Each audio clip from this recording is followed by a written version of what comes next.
see.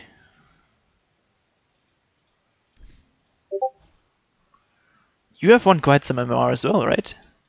How much did you gain in the last couple days? Look at those Skyriff I games. went from I Shaman went win streak from as well. Archon 2 to Archon 5, almost That's legend. amazing. That's great. Yeah, I know, like I can, I know that I can like reach until legend 2 probably, Mm-hmm. because I've been there. Mm. Yeah, Super nice. Let's go. yeah, and then um, my what's it called? Behavior score got updated, so it's Mm-hmm. like as soon as it went from 9.4k to 9.1k, I started getting some creepers in the games. And I'm just playing turbo for now to fix it. All right. Let's look into it. Shadow Fiend, Puck, Wild Heroes. You do play Shadow Shaman, right? I played him a bunch as support, yeah, but support is not my main role. I see. I just think he's really strong because the concept is, or it's like he's very based on his ultimate ability, and that makes it easy to think about priorities. And I still Yeah, think that tower damage is like one of the most important things to get in Dota. You want to take the enemy ancient, and so if you have a hero that actually enables you to push buildings and to make moves, and actually reminds you of doing that because the ultimate like goes off cooldown and you can just play with it. So I yeah, think it's a great hero. And stuns are just nice. Always nice to have. right. I mean, it's always good to have a hero with a lot of disables. Yeah, definitely. Yeah. All right. And for this game, I wasn't sure about the laning stage. Like, I just thought that so in this game it was like ogre and tusk offlane. Mm-hmm. So I just felt like the moment we are gonna like man up to them to fight or something, Yeah, one of us will die. yeah. Okay. I think yeah. As soon as you go against melee heroes, you can really think about boots. It's gonna be nice to have the movement speed around them. Let's see. Oh, that's the wrong hero. There you go. Okay, double sentry. So fair enough. We can always check like their items and see at the beginning what they have. This guy doesn't have a sentry as well. That's super nice. But that could also mean that he placed one already. So we really want to like either set the sentry here at the beginning to check, or we really have to check on the next minute to see if the camp spawns. Let's go back Okay. to the lane real quick and check out the aggro.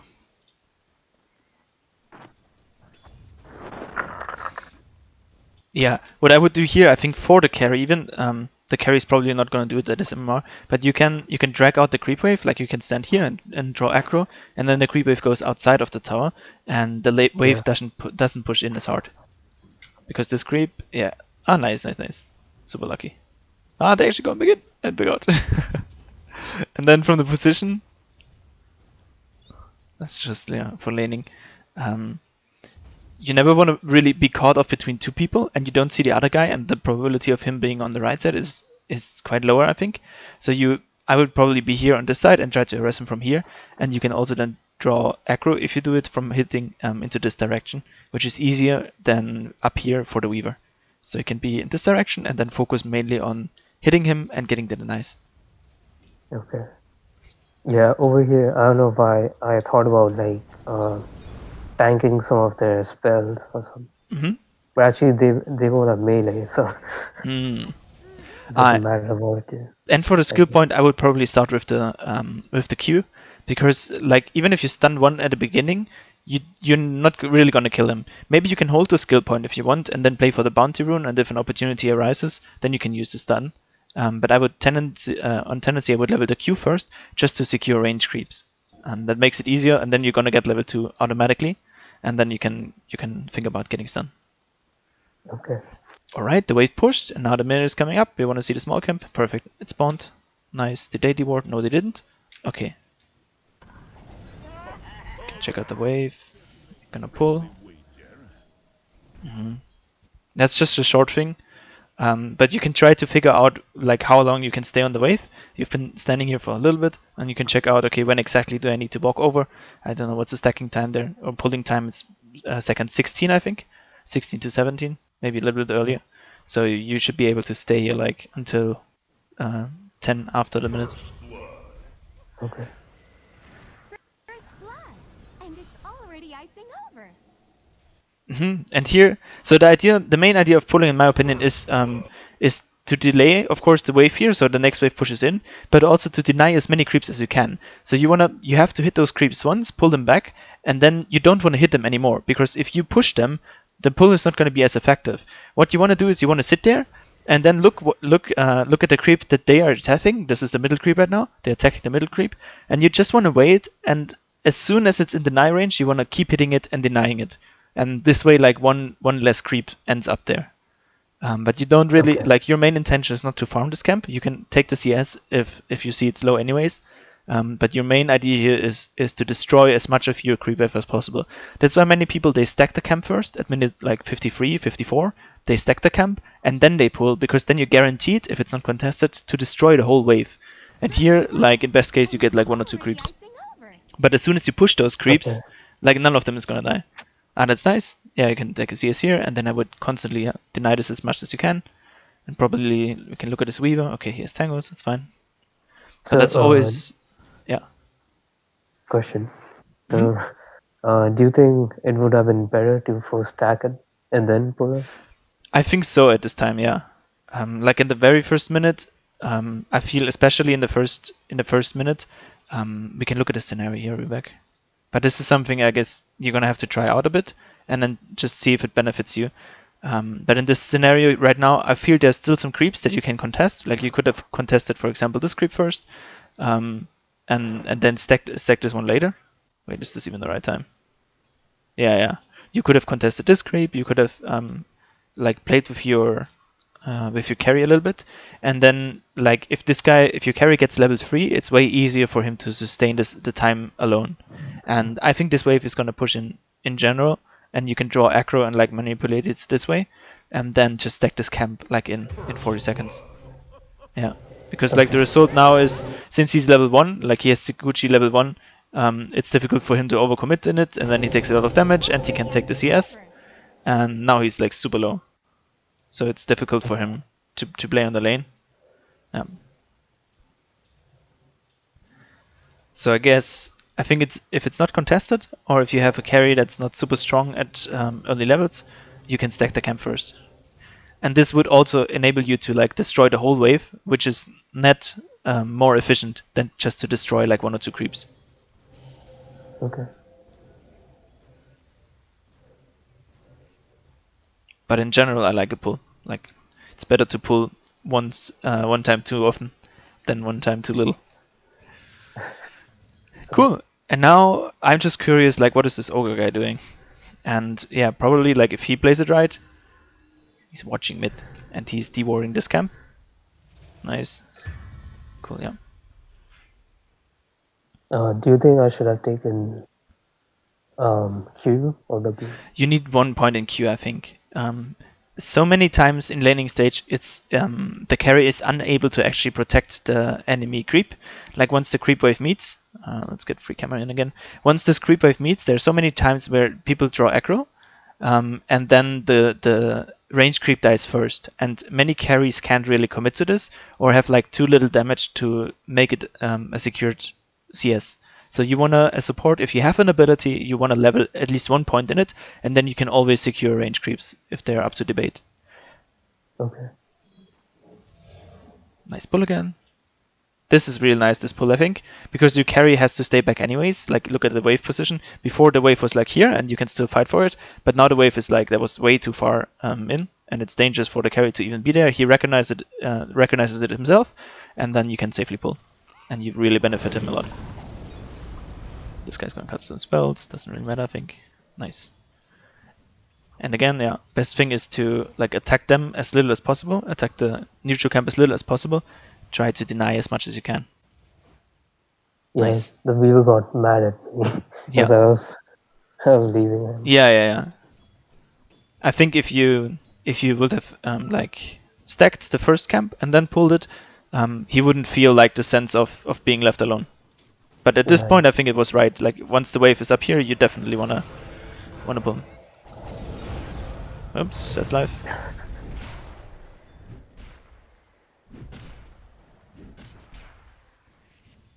Ooh. Yeah, you wanna walk back, I think. Cool. Eat some tangos. Whew, that was close.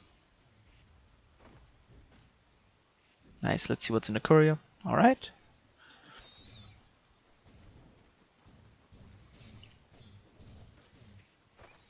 Okay. Lane is pretty stable.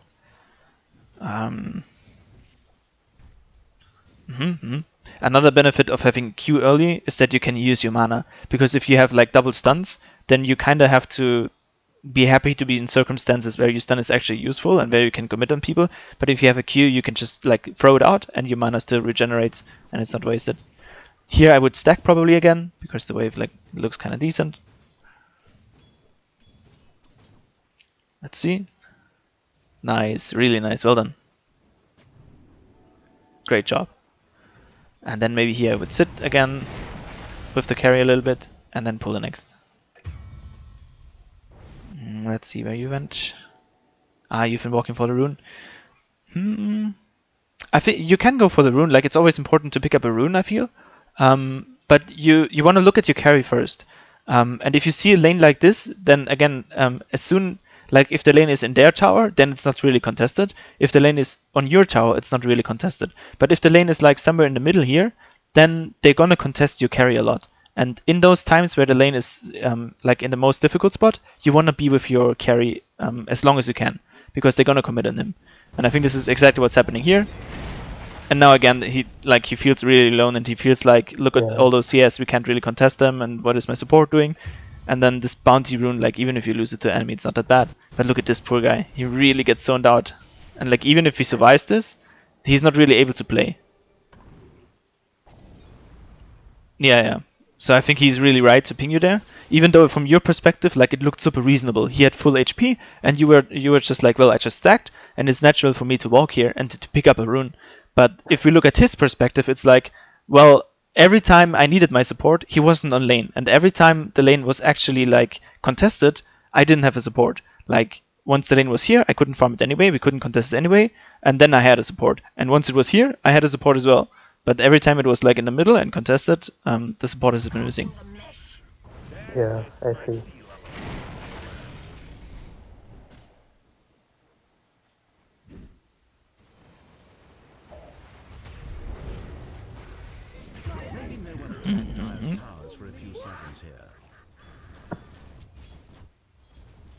Yeah, I think it's still the right play to mute people like that. Even though they're right, like you got the message, and then you can think about it and you can look over it. But there's no sense of arguing once you're in the game. Okay. Yeah, I mean, I saw that. It was my mistake. That's alright. Yeah, he pinged too much, so decided to mute. Interesting ward. I guess like the main information we're gonna need is to see if Puck is going to gank. I still think this ward is a little bit better up here, because you see her even like when Puck is coming through the river. This is more risky, but I think especially in low MMR, usually this is not dewarded. So I would be confident and like set it up here.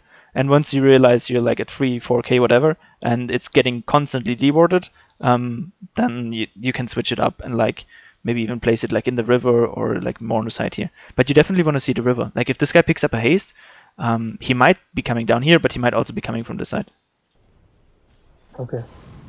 Yeah, because in the pro game videos and stuff, I saw that he usually plays the one that I place, like this one or below the boundary rune. So I wasn't sure where to place it. Yeah, it makes sense as well. Like as soon as you get into high MMR, this is going to be contested a lot. And I guess I can also place another observer for near my small camp. And yet, same scenario again though. Like the wave is heavily contested, and you've been warding, which is nice. But main priority is to enable your carry to get as much CS as possible. So his start, yeah, if we look at his CS, like he has 10 CS in 6 minutes. The probability of you winning this game is really, really low, I think, already.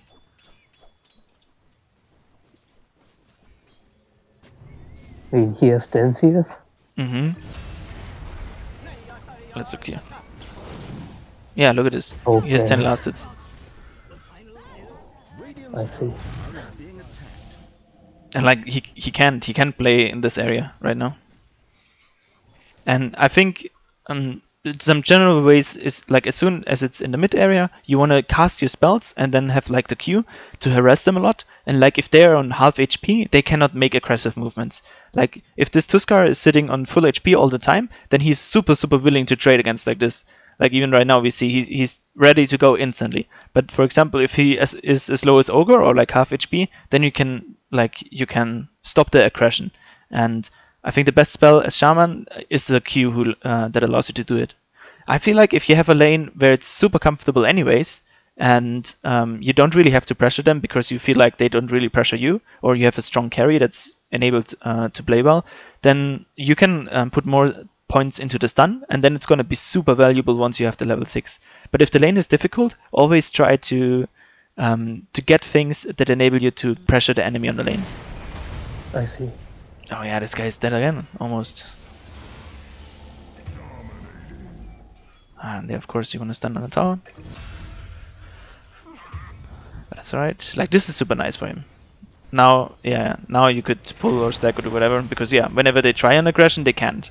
And from this perspective again, it's like now you're here when you don't need to be here. Like he can sit here alone, completely alone, and get like solo XP while you take, for example, a bounty, or look, minute 8 is coming up, so you could be at the river rune and try to contest it.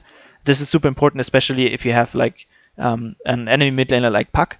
You know it's really difficult for a Draw Ranger to control any rune against Puck, because Puck can just sit with vision on one side and then instantly like orb into one direction.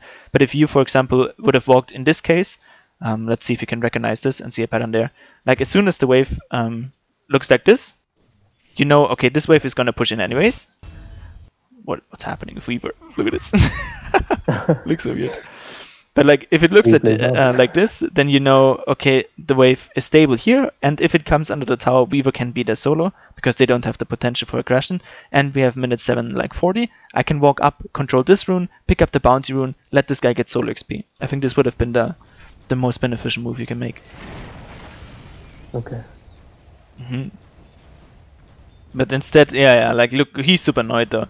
Like you're messing up his last hits, and he can get it, and you're soaking XP, and you're not using spells against the enemies, and you're not securing runes. Like he's super annoyed. And now this bounty hunter is like, well, maybe I can help, and it's like, no, not really, because this is not a free-man job we have to do here. We just need to be at the right time at the right places. So they're soaking even more HP, and this game gets even worse and worse. This'll come in handy.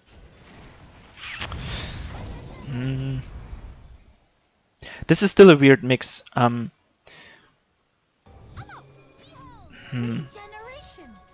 Yeah. I think if bounty is bottom, then you want to go 3 against 2. Because if you then start to walk mid lane, bounty is like, well, I TP'd bottom, but I didn't TP bottom to play position 5. Like I TP'd bottom to play position 4 with my position 5 and my position 1. And if you walk mid lane without level 6, like even if you get a kill here, nothing really results in it. So I would have stayed bottom probably. Like in hindsight, of course, it's always easier. But I think the play would have been to be bottom and use this time with Bounty Hunter to get some aggression out, secure some more CS, and wait until you get level 6. And as soon as you're level 6, you can just give up the lane and be somewhere else and actually be useful with your ulti. But now, look, Bounty was bottom, and he realized, okay, I can't do anything if Shaman is not here.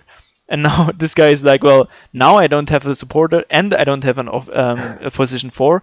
I can't lane anyways. So I might as well just pick up bounties and farm jungle. And then mid lane, nothing really changed. Because even if you get a kill, like there's no impact on tower damage.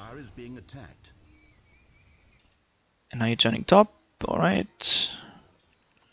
You run back base. And then running back base is always a great opportunity, because usually we have the possibility to TP somewhere and to commit where we want to play.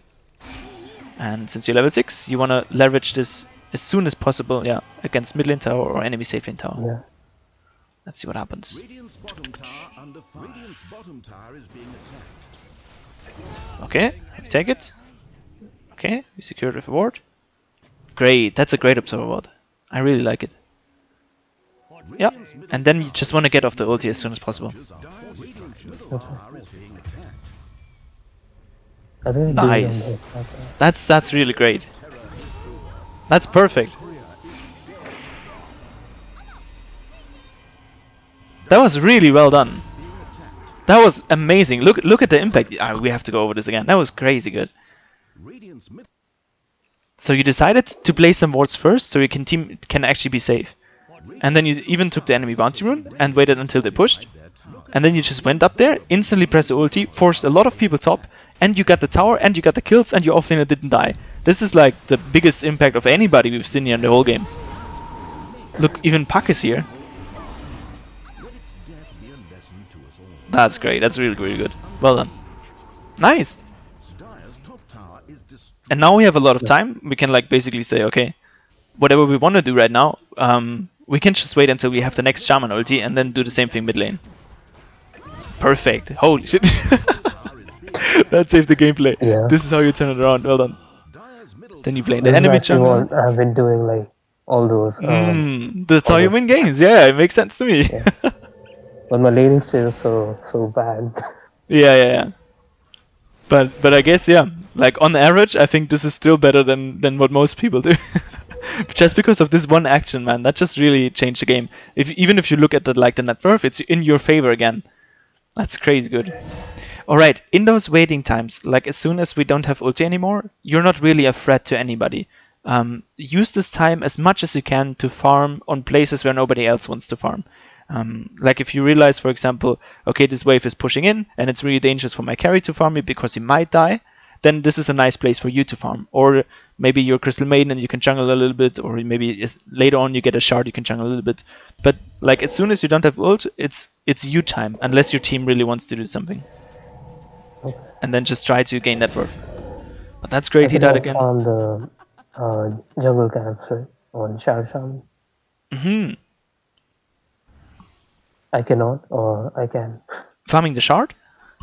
No, camps. It's difficult, I think, right? Like maybe Yeah. if you have a strong Q. But even then, I think Q is better to like push out waves than to form neutral camps. I guess with shard, it's a lot. Yeah, easier. yeah. As soon as you have shard, you can apparently do it. Like as soon as your ulti goes off cooldown, you're just on the camp where nobody needs you, or like if you don't have a job to do on a map, then you can always farm camps in between. And Crystal Maiden, of course, like with her ability here, lasts 10 seconds on creeps. That's great. You can always just pick up 1 or 2 creeps. It's like a Midas. Yeah. But nice, you have your ulti up again, and you cast it instantly. Perfect. Just one thing, the only critique I can give even here, you can cast the ulti even further into the trees, because then it's more difficult. Like if people... let's get this from here again. Where was it? I think it was right here. That's where you walked up, you secure it, and then you walked up. I think the best place to set your wards is right in here. Because usually that's where people TP to, and if they don't TP to and they walk from there, then it's the most difficult for them to kill the wards. And if you set the wards directly here, or even on this side, then the creep's gonna hit it first, and then the creeps actually, like, they can kill the your wards pretty fast, because they have like a hit counter. Like it takes 4 creep hits to destroy. And if you set it into the jungle, you get vision when people TP, and you get it's the most difficult place for the enemy to destroy it.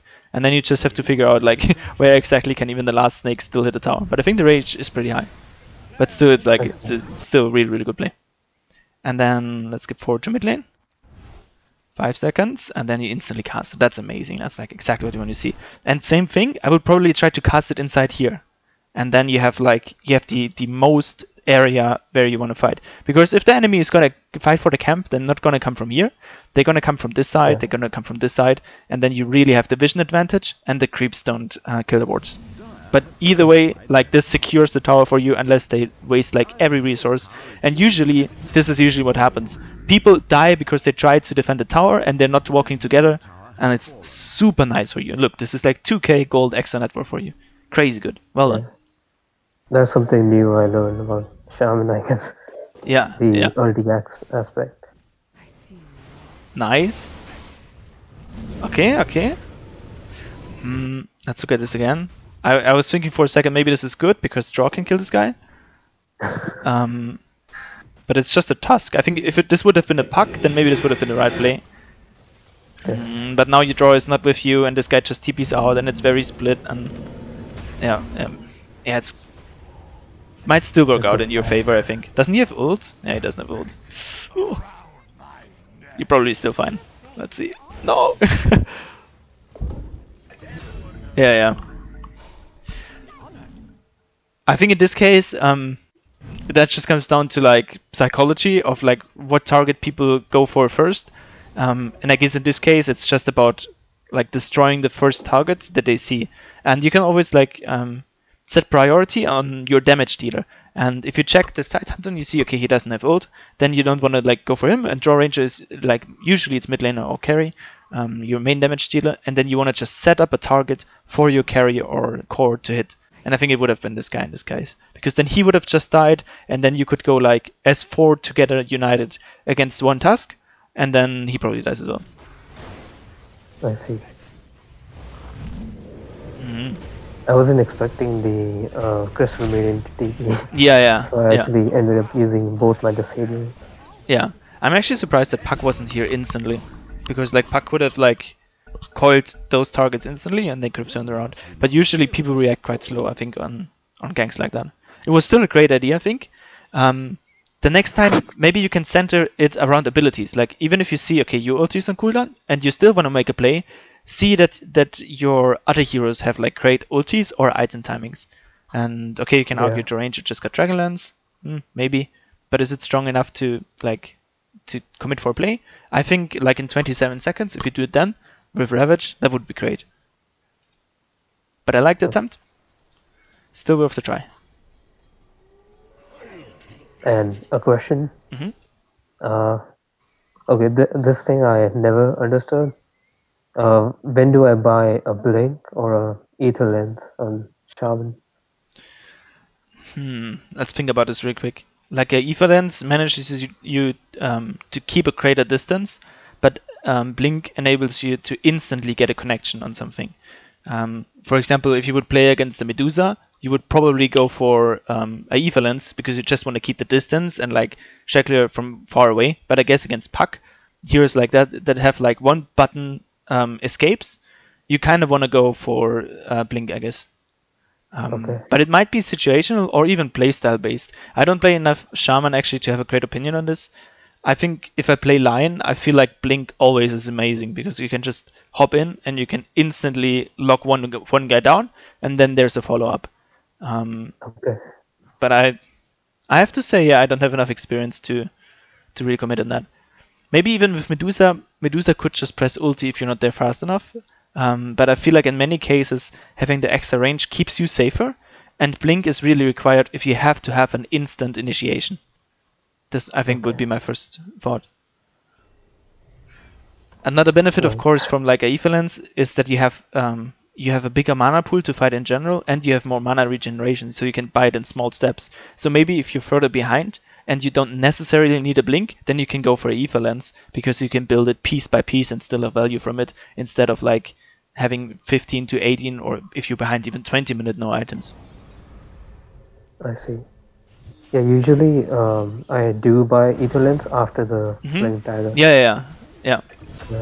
I think so too. You can often combine them, and then you can just experiment with it and see later on like statistically what worked better for you. Okay. So now we have an ulti timing again, and the question is what do we do? And we have Ravage. That's crazy good as well. So I think the next objective would be Roche. Like, bottom tower is nice to have, but it's not a must. But we want to get Roche next. Okay. So I have a question. So I watch PSG and he tells to not hit that tower, so I just TP down. That's great, I think. I don't know if that matters. Like even if I use my ulti on it or not. Yeah, I would never use ulti on this tower. Like, if the team can take it anyways, I would probably stay with them, because like even if it's the wrong decision, if 5 people do the wrong decision, it's probably still better than if one guy does the right decision and everybody else does something else. So I would stay here as well, but I wouldn't overcommit with ulti as well. Yeah, I think you're absolutely right. And instead, like, you want to get a more valuable thing, you want to get a more valuable objective, and you're not strong enough for the tier 2, so I think Roche is like the obvious answer. Yeah. And then it's just a matter of like, is it possible to communicate to the team, hey, I want to take Roche, we are actually able to take Roche, and we should do it like soon, and we should play for it. But like, we watched it one replay, and the Shadow Shaman we watched, he used ulti like a couple times to fight even. Like during this time, from minutes 16 to 22 or something, he used ulti like 2 times or something, just to secure kills. So maybe this is great timing as well.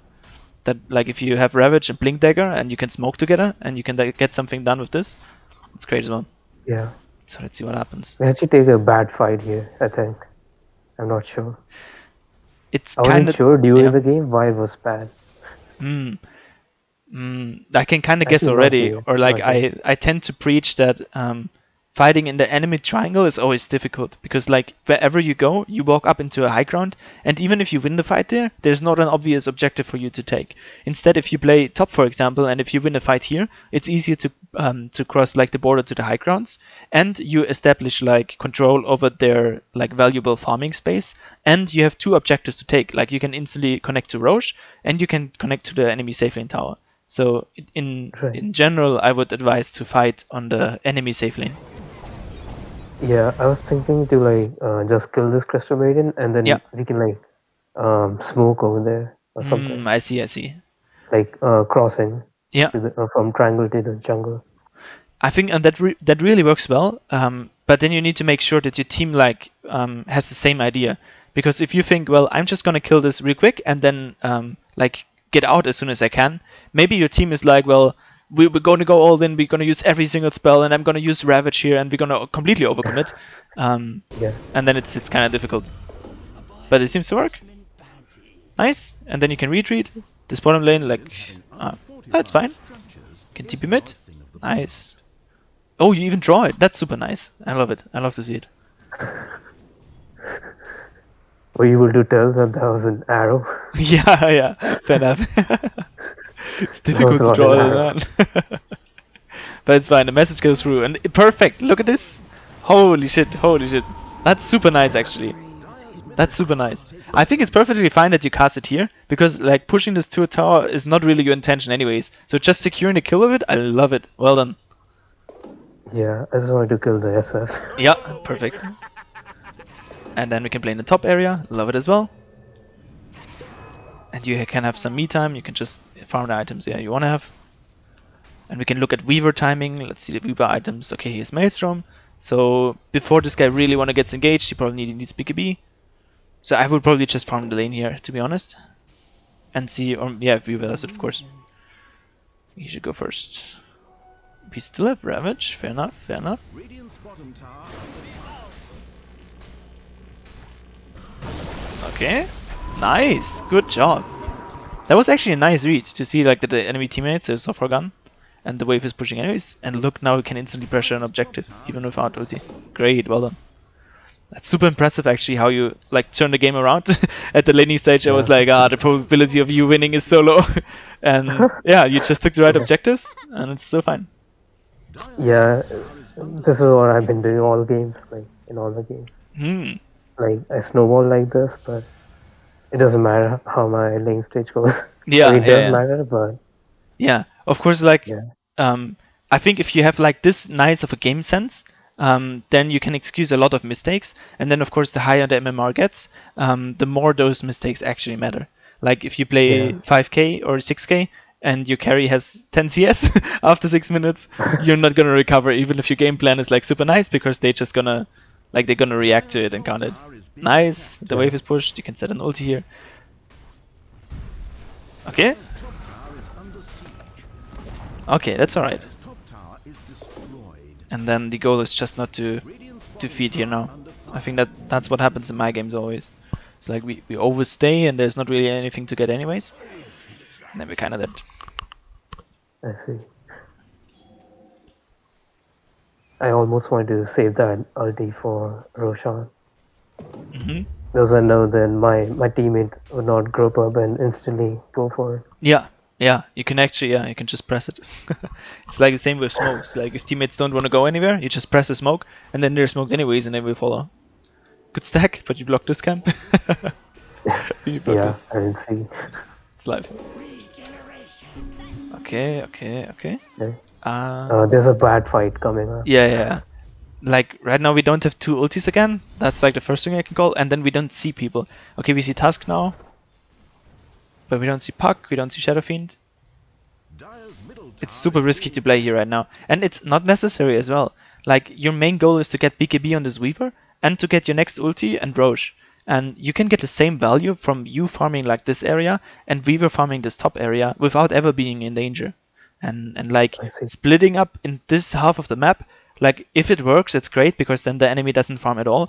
But you can just out farm them on like the double or even triple speed if you control this area down here and the area up on top there. And then you're even closer to an objective and you don't risk dying.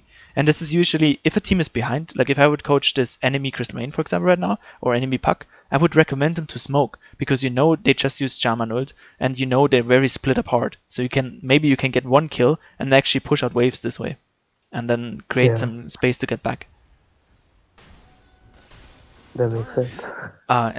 And this is a thing, like there's probably a lot of tension. Like I think if I would have been in this game right now, I would feel quite a bit of tension.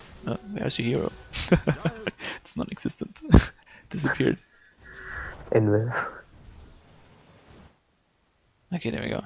Dire's And middle tower whenever is you being sense attacked. yourself feeling like some tension and that some things are might happening, don't show yourself on lane like this. Like you use a Q, but it doesn't change anything. The push is not really faster this way. I would just be hidden here, and maybe Puck is greedy and like tries to push out away for anything, and you can abuse it. Or maybe they try to like they're thinking about getting them on bottom, and they don't know where Shaman is, and then you show and they're like, okay, Shaman just showed himself, let's go. So give them as little information as you have to. Being attacked. Okay. Yeah, and then here we take a Middle bad tower fight. taking damage. Although No, we have ultis actually- again, so let's see what happens. Bottom I think if you place a safe ulti and maybe just Weaver pushes or draw. Oh yeah. Oh yeah. But let's look at the setting again.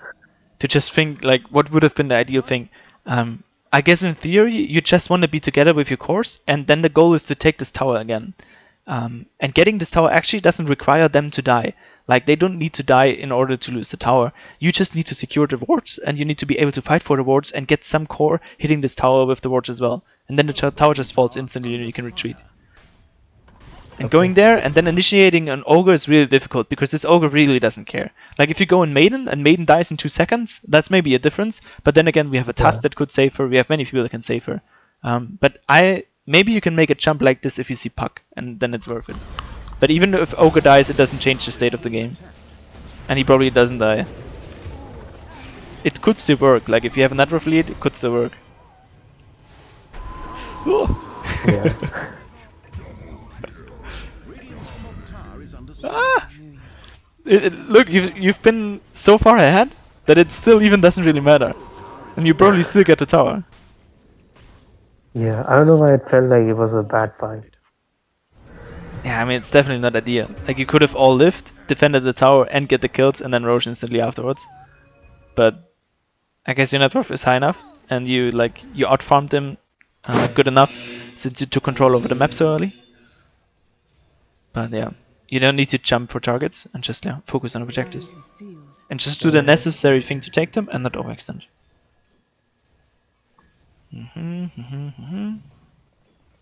Okay, but same thing. That's just like a waiting game, 60 seconds, and then we can really play again. I would probably try to set some wards here and in this area, so we can get an easy Roche fight afterwards. Dire's bottom tower is being attacked. Tower under fire. May the drow be safe. Yeah, this can actually easily turn. Like, they don't have defensive items, and another Ravage. Kinda weird. Everything for the Ogre. I would probably still go Roche. Okay. Fair enough. Tower's done. And this time I will actually place it on the tower. Yeah. Nice, nice, nice. And then instantly roach. Like as soon as an enemy core is dead, or like as soon as it's obvious that they can't stop you from taking roach, you should take roach. There's actually a nice thing I want to look at later. Nice, you secured the area. Cool. He can probably die here. Yeah, we take it. We take it. Even less enemy. I'm totally happy with that because they can go roach as well. Like Yeah. you use your ulti, it's on cooldown. If you're alive on cooldown or not, it doesn't really matter that much. Nice, nice, nice. Okay, you're marking bottom. Yeah, I think it's not wrong to take this tower necessarily, but the most valuable objective would still be the top. Okay. I think it's top So, because then this wave is pushing in constantly, and it allows you to get your vision here. And if they want to enter the jungle, they basically have to push out the wave first. So you can always just by having this wave pushed in constantly, you can basically control this area, and they lose a ton of net worth. And if you push in this area, it's kind of weird Yeah. because like they can deep push it at once, and then they have a triangle still, and you don't really want to fight into the triangle again. It's like yeah, always more difficult. I wouldn't be interested in taking the bottom tier 3. Yeah. But like, so in one of the coaching videos of like BSG, he said, if you have Aegis, you should play for the once you have taken the top tier 2. Yeah. If you have Aegis, you can go take the bottom tier 2. All right. If he Yeah. says it, he's the authority. He has to know. He has to know. That's probably right, yeah. I just wouldn't commit like big ultis here. Yeah, it's falling anyways. And now, yeah, maybe okay. Maybe it's valuable to get it. You just want to make sure to set your ulti here. I think as soon as possible. Let's look at this again. Because in my mind, there's just a risk of you dying. And if you die without having used your ulti, that's really weird. And as soon as you hit your ulti, like as soon as you set your ulti down here, or even maybe more to the side, it's probably difficult because they can attack it here. I would probably set it in this area. Then it's difficult, it's really difficult for the enemy to actually contest this. And they have to focus on the ulti instead of the heroes, and then your heroes can like get nice initiations and shit like that. So I would use the ulti straight up, so there's no risk of like dying. And yeah. Okay? It's still fine. Yes, it's still fine. So it's better to place it on the right side. I Or think so. center. Like, I would probably start it. I would start using it, and not as initiation on like killing people, but just as threatening the objective. And if they actually want to defend the objective, which is their main goal, like their main goal is not to kill you, it's just to defend the objective. If they want to do this, they have to like make all the way over here and get into a risky position. If you set it on the left side, it's easier for them to get into this, and they can have vision, and it's just a more like as soon as there are less trees, then it's easier for them to control the area. I see.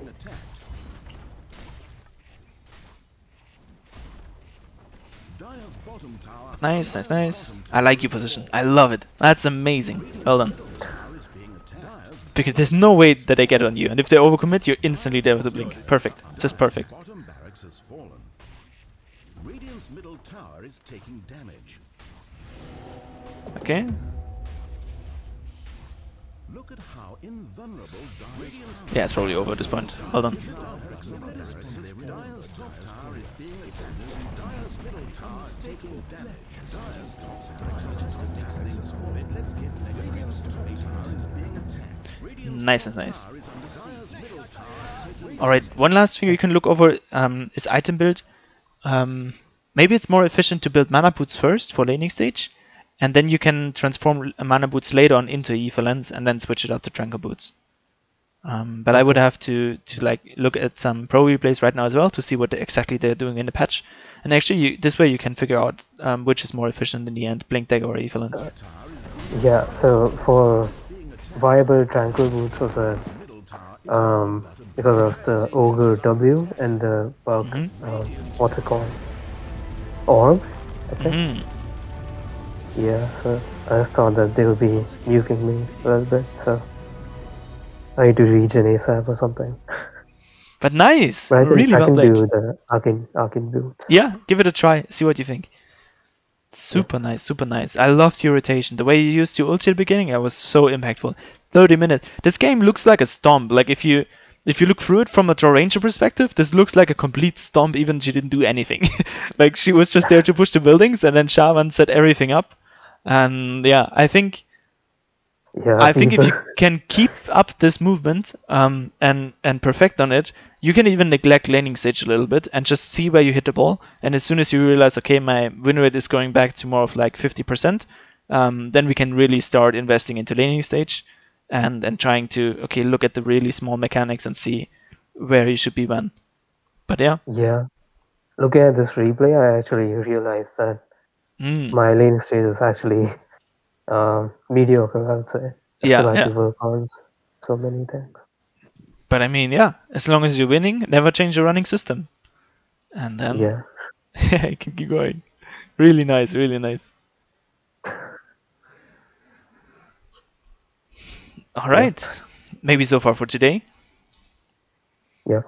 If you have any more questions, let me know. And then we can see each other next time. Okay. What plans do you have? Sorry? What plans do you have now? Are you gonna Um, play Dota? I wanna actually make a video that I wanna upload that explains some stuff about the battle pass. I think I found a nice feature in it, and I'm gonna upload it soon. Hopefully, I can manage to finish it today. Do you have a channel? Yep, I'm trying, and I'm actually um, I realized actually that you can use your main channel and then just create a second channel, and I don't have to switch my email. I'm completely new to this stuff, um, I see. but I think maybe I can share a link or something to it. Yeah. But On YouTube, sir? that's yeah. Okay. Yeah. Do, do, You share do. the link. Wait, I bet there's a link for it.